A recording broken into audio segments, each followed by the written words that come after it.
Welcome to my thoughts on The Walking Dead Season 2, Episode 12. Better Angles, obviously referring to the camera work. Another episode I love. Spoilers for every episode leading up to and including this one. The episode is rated TV-14. Let's dive right in. So, yeah, not gonna beat around the bush. I had a feeling that eventually Shane would die. It's one of those things, live by the sword, die by the sword. He is too violent and aggressive of a character to last forever surrounded by other survivors. He gets into conflict with others, and yeah. Given how the show had been up to this point, I figured they would probably do a really solid job of making it like a satisfying conclusion to his character.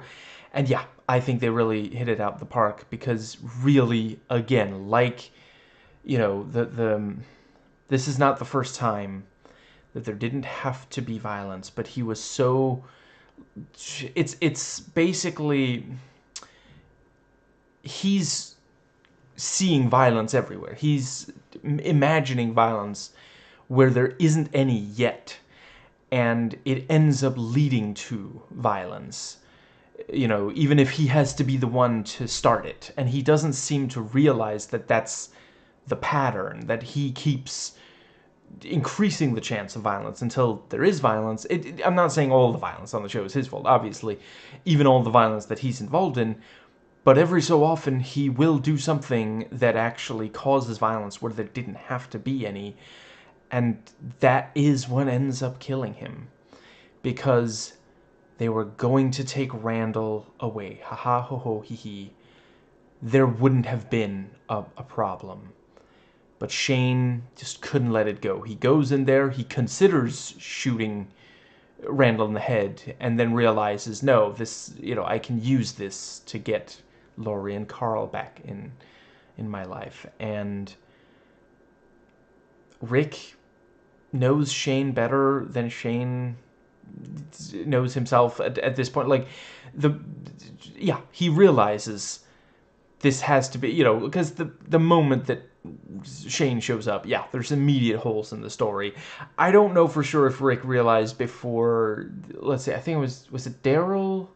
Daryl almost immediately poked holes in the story. That might have been when Rick realized, but yeah, and the I love that. Like, I was a little. I wouldn't say I was worried, but I did briefly think, are they really going to let Rick get out of, Shane trying to kill him without Rick having to move outside his comfort zone? Because it would be such a waste, because this is such a potent character moment. There's already something there with this thing of like best friends. Now one of them tries to kill the other, but to then force Rick, who's worked so hard to maintain his humanity, to keep his soul intact, and this right after Dale died, and this was it's one of those things when someone who is a just truly good ethical person dies, there is a chance, especially if that person had influence, there's a chance that it could get a lot worse, but there is also the possibility that it could get better, that they'll be inspired. And that is what we see at the start of the episode. They intercut, Rick talking about, Dale, and saying, he said the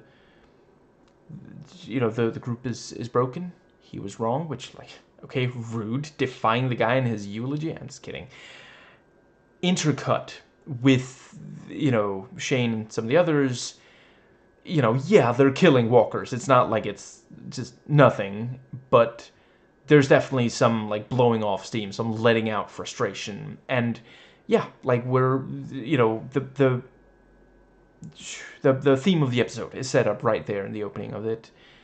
is this going to lead to more or less violence? Are they going to be better at, because Dale wouldn't have died to the walker if he hadn't genuinely believed that he was like walking far away because he thought that Rick was about to execute Randall. So if they had been better, better angels, it's that phrase, the better and worse angels of our nature. And no, I probably wouldn't know that quote if not for the epic trailer, which the movie did not live up to, for X-Men: The Last Stand. Now, let's see, yes. The fact that it does force Rick to get his hands dirty. And I wasn't sure exactly what was going to happen there. But yeah, very clever. He's like, you're not going to shoot an unarmed man. And yeah, I mean, certainly would be very difficult for Shane. Not necessarily the unarmed part, because he did, I suppose he only shot Otis in the leg, but still, he knew that was going to kill him, because Otis famously, I know some people said his heart was in the right place, but it actually was in his leg.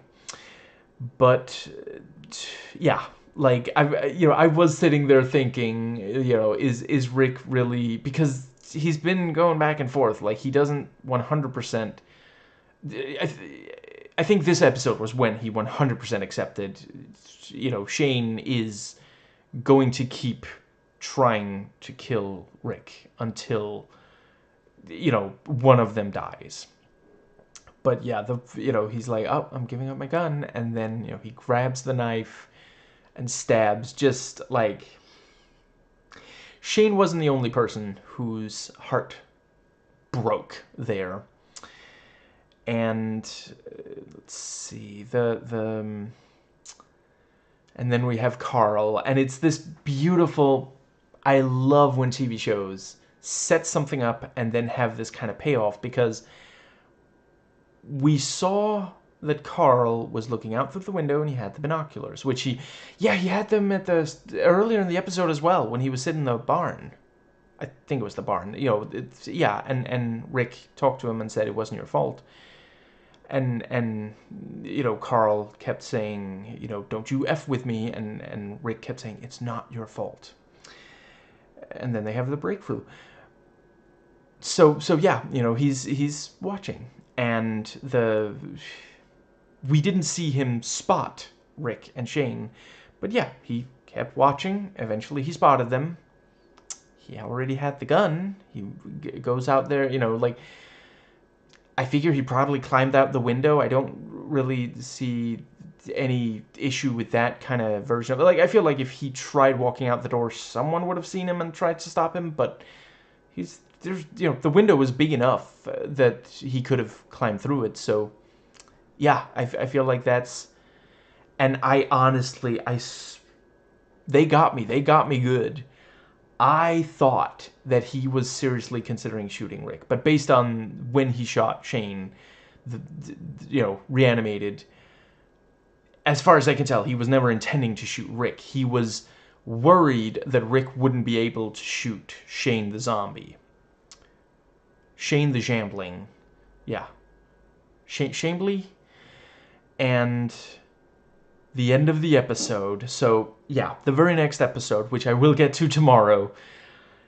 Yeah, really, really looking forward to that, is indeed the Season 2 finale. So, yeah, looks like they're going to have to fight, over a dozen walkers who all heard the gunshot. And, I'm not too concerned that Rick and Carl, I'm sure they'll be able to get back to the house, without too much trouble. And I can imagine Glenn and Daryl will as well. But there's going to be a fight at the house. Like, we're going into, like, Night of the Living Dead territory, and I'm here for it. And yeah, it was clever because, like, I don't think there has been a gunshot that far away from the farm. Like, there's been, Andrea did shoot Daryl. She didn't realize it was Daryl at the time, but that was much closer, I think. Or was it just that it was in a different direction away from the farm? Sure, I feel like it makes sense, at least. And yeah, let's see. So the yeah, I really appreciate Carl coming clean. And first he tells Shane, and he's like, "Please don't tell my parents," because that is that, like, he, at the end of the day, he doesn't do absolutely everything right, but he's a good kid. He feels bad. He has a guilty conscience. He wants to tell someone. He believes that Shane is not, going to be too hard on him, and yeah. Let's see, and I don't know if it's the kid, the screenwriters, the writing room, the direction, maybe a combination.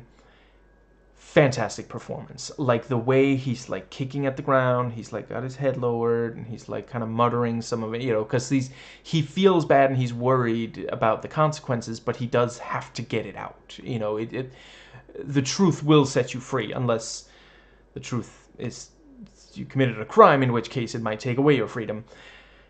And the Rick talking to him, and Shane having some choice words about, you really care more about, Randall than your own son. And, this thing, he tells him it wasn't, what happened to Dale wasn't your fault. And Carr's like, but he died. And I just want there to be an outtake where Rick is like, oh, right, he did. Oh, kid, you messed up.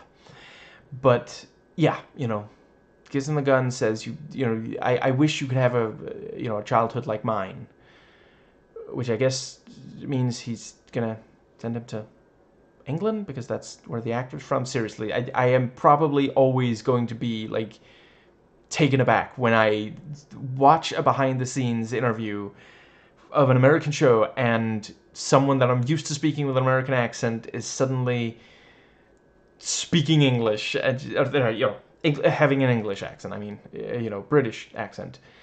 But he does incredibly well. It's, yeah. Let's see. Then we have the.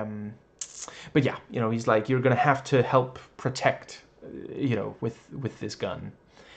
And at the end of the episode, he does. So great bit of setup and payoff, because he has been torn between the two of them for, basically as long as Rick has been back.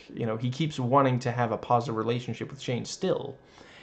And yeah, I genuinely did think that there was some chance that he, because you can't tell from like, Rick looked mighty guilty, like this is, yeah. He was knelt over the dead body, blood on him, like it doesn't look like self-defense. It looks like a murder, so yeah. Let's see, I think, yeah, in general, I thought the eulogy was fantastic. The thing about, we've all seen the look. And let's see, there was some other thing. What was the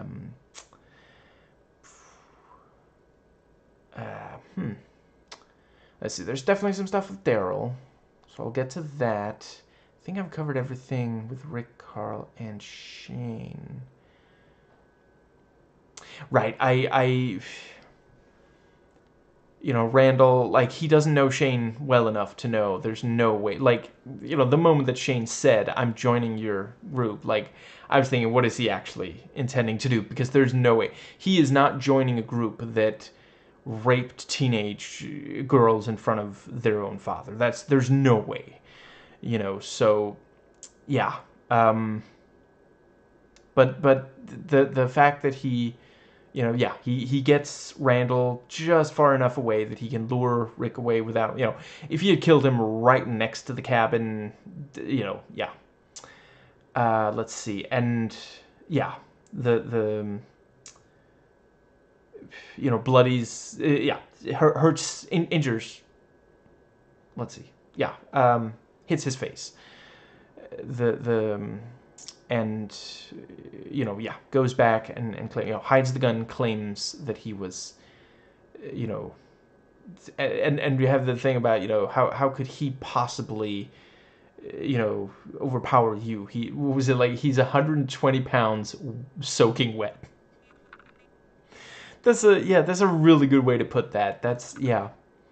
And it's absolutely true, like it's if Shane like flicked his pinky, he could snap Randall in half, even without touching him.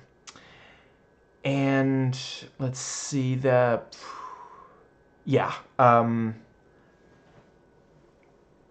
realized near the end of the episode, Rick actually lured, like, it seemed like Shane was luring Rick away from, but Rick knew, at least for a while. There's a little bit there where he's like avoiding, turning his back on Shane, and Shane notices, and then he does, to kind of lure Shane into a false sense of security.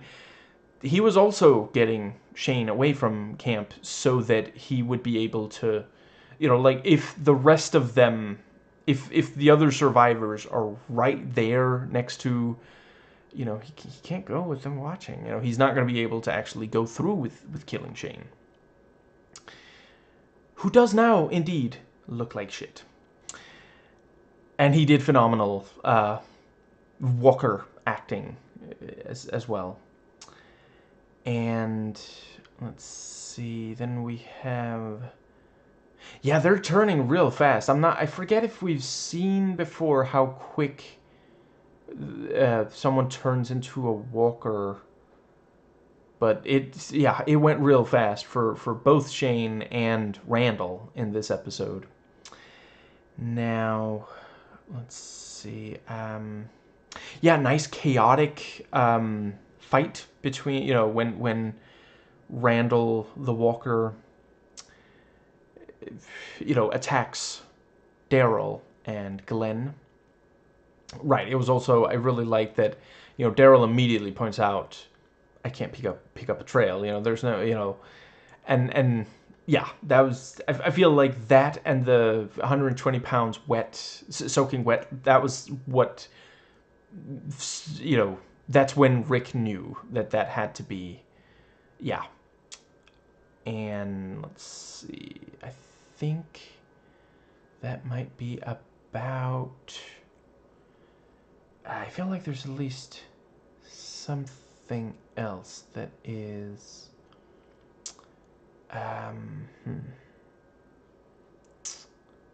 let's see,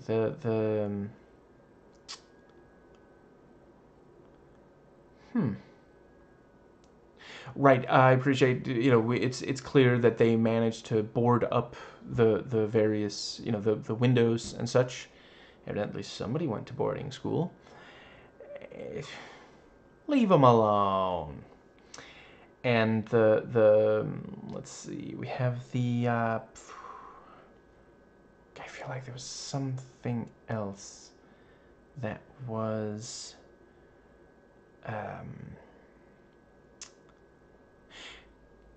Glenn and Andrea was also a great moment with Glenn, like he tries to say, have you tried this, have you tried that, and she finishes the sentence like, yeah, I tried it all, it just won't start, and then Glenn is doing something Dale taught him about, and Andrea also being moved and thinking about, yeah, he did a lot for them, and that thing of Glenn saying, I let him down, and Andrew's like, he was it he was proud of you or something like that.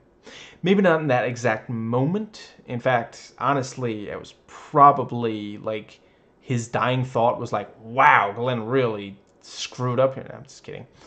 But yeah, it was a good little moment of like, because it's not that Glenn knows everything about cars. It's stuff that Dale taught him, and Andrea standing there with the tools. Screwdriver? No thanks. I try not to drink while working. Can you get me a file? TXT, EXE. You got to be a little more specific than that.